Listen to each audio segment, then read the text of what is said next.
عاملين ايه؟ بصوا الكيس اللي لابسه دوت فري موفر جدا. هو مش اعلان بس هو حاجه انا جربتها فقلت لازم اوريها لكم ونعملها مع بعض. هو عباره عن كيسين يجوا في قلب بعض.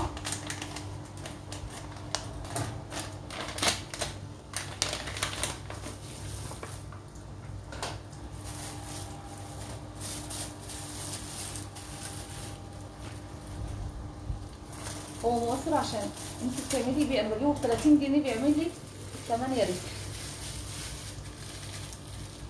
فالكيلو لو جبناه من بره سايب بيبقى تقريبا ب7 ب10 في الحدود دي.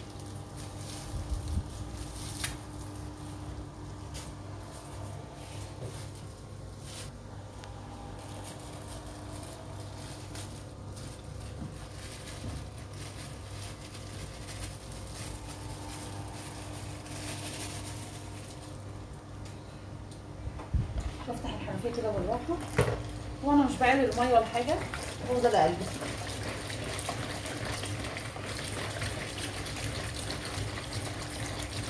مش بيضر الايد ولا الجلد في اي حاجه.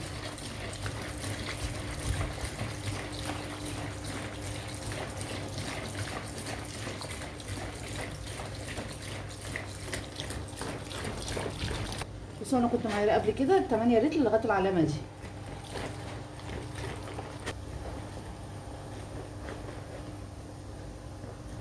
بص يا حبايبي اهو كده المفروض 8 رتل.